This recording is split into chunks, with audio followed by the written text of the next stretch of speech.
first tutorial, I just want to kind of help you know how to get everything set up. So you have your pattern, and I have already traced this pattern onto my watercolor paper. I've taped my paper down, and then I've taken a kneaded eraser and basically just, I'm showing you kind of how I tap down onto the paper to make it very, very light. So light that you almost can't even see it in the camera.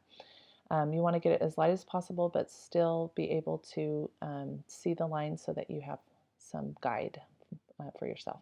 I'm using a number 6 round brush in this tutorial, and my palette is the Cotman, Winsor & Newton Cotman 12 half pan.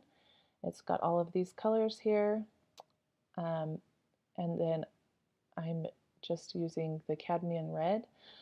I've also added another color into this palette, which you can see if you look really carefully up above where all the half pans are. There's a little section there that I'm taking some paint out of now, and that is where I put a little bit of tube watercolor, and the color is Permanent Rose. Again, you'll have all of your supplies listed for you, and links to everything. But I like to have Permanent Rose because it's a different color than what is offered in this set, and for flowers especially, it's a really important color to have. So that is why it's there. So here I am. I'm just going over the section, the flower section of the peony here, and it's probably, I would say, 90% water, very, very light wash of watercolor, and I'm just painting all of the area that is pink, that's going to be pink. I'm keeping it very wet because we're going to be doing a wet on wet technique for this flower. So here I am just getting more color, and I'm just staying within the lines that I've made for my peony, and I'm just adding a little bit of depth by just sprinkling a bit of color just at the base of where all my lines are. And then I'm just letting it sit a little bit, it's called letting it bloom. So letting the water kind of do its magic. A little happy accident that happened here, which you might not be able to see, is there was a little bit of yellow on the edge of my water, and so I got a little bit of yellow into the flower that way, and I was like, oh, that looks really good. So you can add a few other colors if you want. Just kind of play with it. So here I am just adding more of that mixture of the cadmium red and the Permanent Rose, and just letting it bloom. It's really hard to make a mistake on this one because peonies there's so many different colors and versions of peonies that this is a great one to start with. So now I'm just kind of working in my lines that I've drawn and just trying to create some depth that way. Okay, now I'm going to my Sap Green, which is one of my favorite greens in this palette, and I'm just going to basically color in the lines that I've already drawn on here.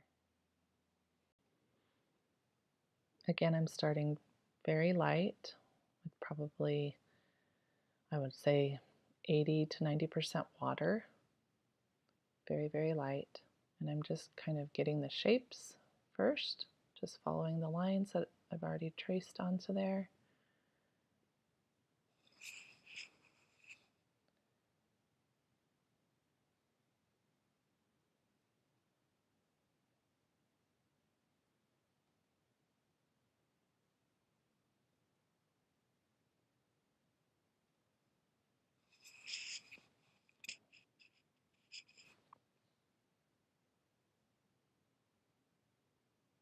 I'm adding a bit more pigment up closer to the flower just because I know that those areas are going to be a little bit darker.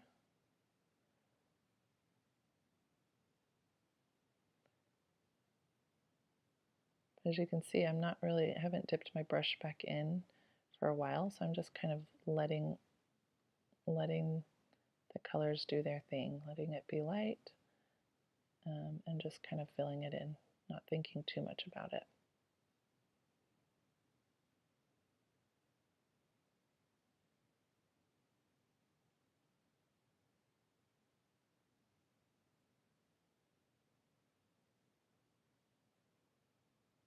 And just finishing out the leaves here at the bottom.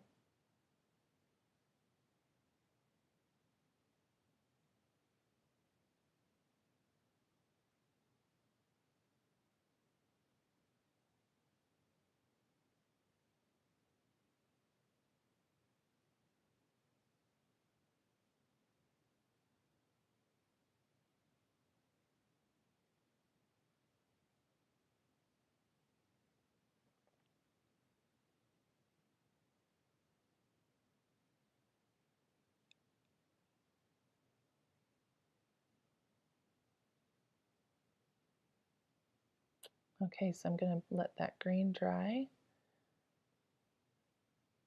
Oh, actually, that's not true. I'm going to come in with a little bit darker, a little more pigment on my brush, and I'm just going to kind of distinguish which areas are going to be a little bit darker. So like with this leaf, it has an underside to it. So I'm imagining the sun shining on that leaf. So the top part's going to be lighter and the bottom part will be darker. Just kind of establishing those lines or those colors.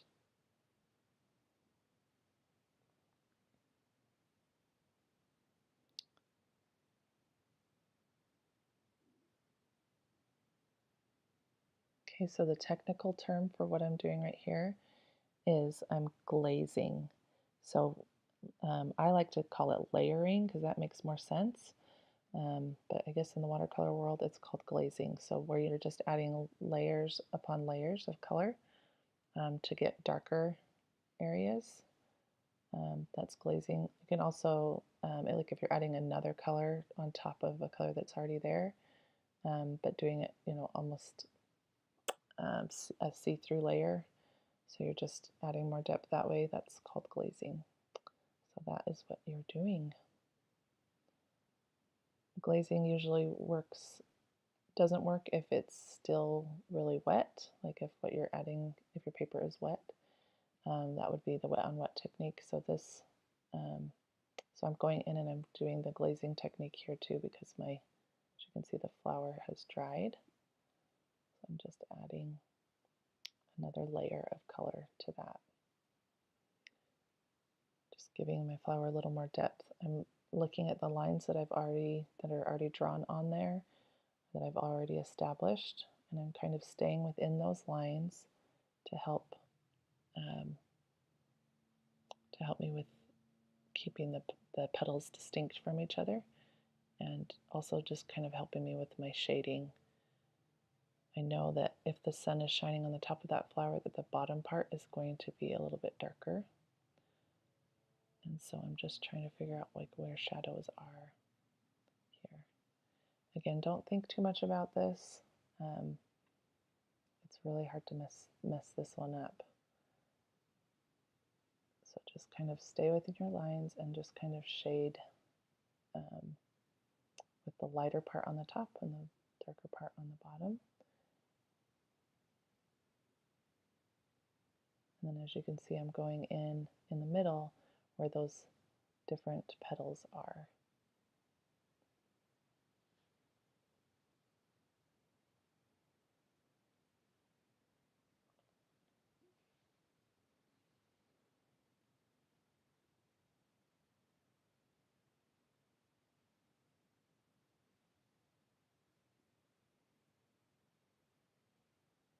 And here I'm just I've got my brush wet with just pure water, and then I wanted to take some of the color off there, and so I just got my brush cleaned out, and then I dried it on my paper towel, and then I can just lift off some of that color.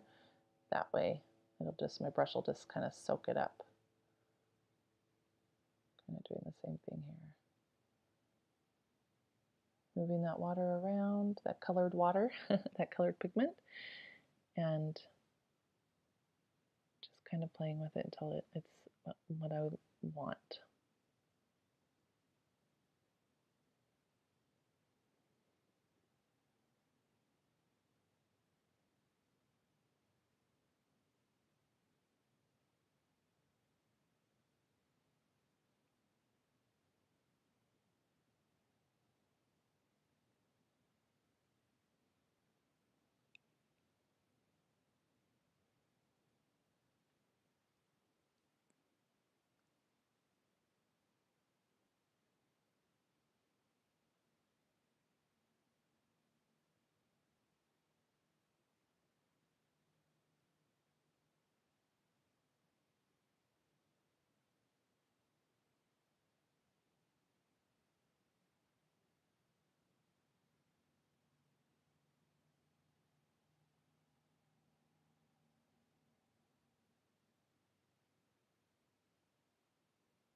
And then here again, I'm just kind of moving the water around, trying to get the pigment where I'd like it to be. It's really not an exact science, it's just what you think looks good.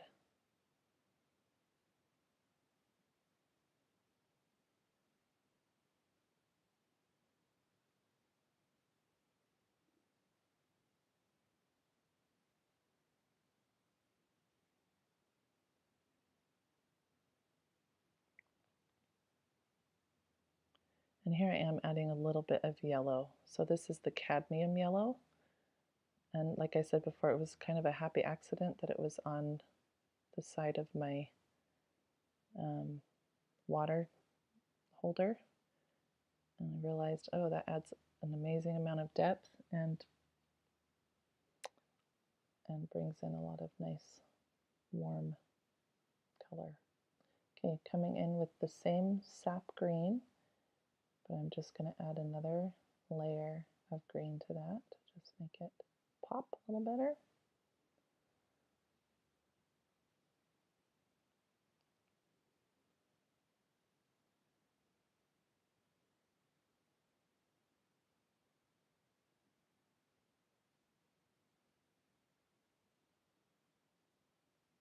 As you can see, some of that pink is starting to bleed into that leaf there on the left, which is, I love it when that happens most of the time.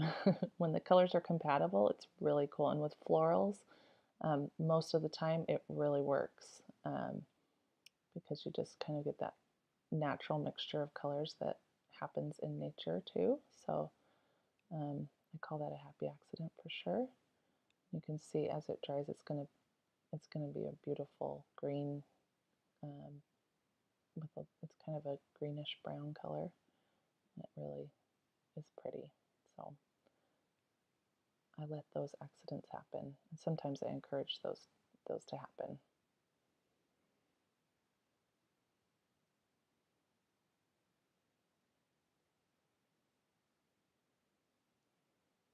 Here I'm just kind of putting a darker side onto my stem, and then just adding more shadow and more depth. And this is an example of how I'm just putting right, because that worked up there on the left, I'm just adding a little bit of pink throughout to add a little more depth of color.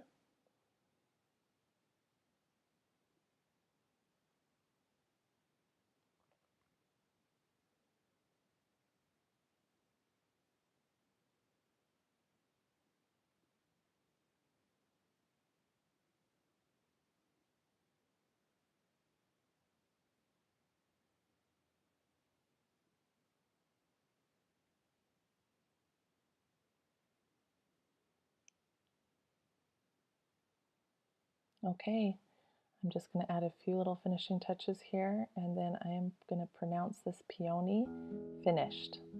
I hope this was helpful. I would love to see what you do. Please share it with me. Thanks.